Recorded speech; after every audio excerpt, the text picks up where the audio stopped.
Hey everybody, Jonathan Fox here. In today's show, we're going to talk about ways you as a seller can get top dollar for your home by properly preparing. And this includes if you're a small little property all the way up to a multi-million-dollar estate home.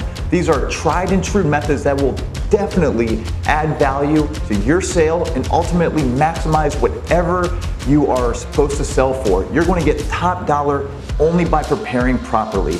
And it's like anything in life, the better you prepare, the more likely it is you're going to be successful. So by taking these steps, which are tried and true real estate tactics that the longtime agents in town know to always take, you will be successful and ultimately get more money for your sale, which is what it's all about. You want to sell for top dollar and you want to sell quickly. Well, by following these few things, you will absolutely increase your chances of doing both those things in a hurry.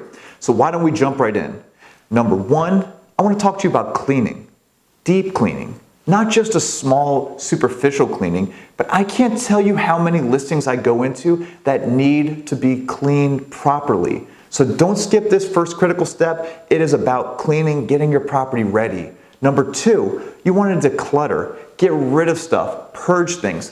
Think about model homes. You walk into a model home, what do you see in the closet? 4 things hanging on a shelf. That's it. You don't see a closet packed full of suits and dresses and shoes falling all over the place. No, you see a couple things. No one lives like a model home. I get that. But take a page out of their book. Why would a model home have that? They want to create the best possible presentation for the potential buyers that come through those model homes. So they understand that having something in there is the way to go, but less is more. And to a point, you don't want a vacant house, but you want to live like a Spartan during the period of time you're going to be marketing the property, because ultimately that's going to give the buyer the impression the spaces are wide open, they look great, they can picture, you give them room to picture their own stuff in the property. And by having too much stuff in all of the closets and every big pieces of furniture in the living spaces and tons of stuff falling all over the kitchen counters, you may live that way, and that's fine. Most people do. Quite honestly, I do. But when it comes time to sell the property, you just want to create the cleanest possible vision. And so getting rid of stuff, packing them up in boxes, getting them out of the property, that is a huge thing you can do. So deep cleaning and decluttering, those are like hand in glove tactics. You can use both and ultimately create a really good showing experience for the potential buyer. And here's the next one that gets overlooked a lot of times too. We're going to talk about painting, creating one neutral color throughout the property. It's not rocket science, but think about it. If you paint everything one neutral color, what have you accomplished? You've given the buyer the ability to move from room to room to room with one seamless experience. If you have green rooms, blue rooms, pink rooms, beige rooms, yellow rooms, it's just disheveling, right? You just go through and there's no continuity to the experience. You just kind of strike you one room, the next room.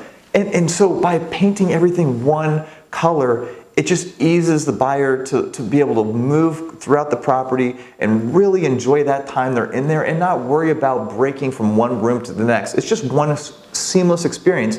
So even if your paint looks really good, that's fine. But what I'm talking about is creating a neutral palette where they can envision their own stuff in there.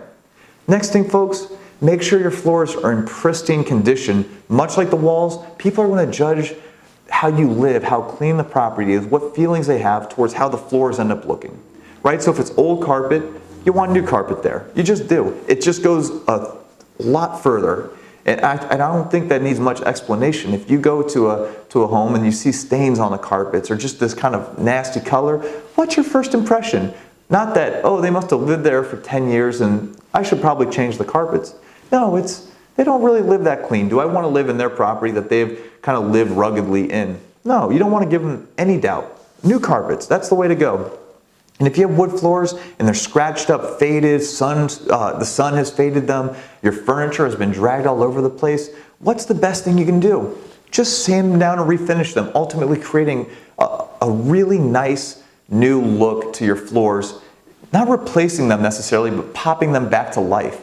It's about bringing them back to life, much like the carpet would change the floor and bring that back to life. Hardwood floors, they're really durable, but they get beaten up over the years. So just taking them down a little bit, sanding them, and then refinishing them, giving a nice glossy color, that's going to really go a long, long way to creating a brand new floor, or at least the appearance of a brand new floor. So that's another thing you can do. But here's the last couple, landscaping. Listen, curb appeal, it means something. When people walk up to the home, they want to see a really nice presentation out front. They don't want to see the weeds. They don't want to see branches everywhere. They want to see cut grass. They want to see mulch in the mulch beds. They want to see fresh flowers painted in those mulch beds.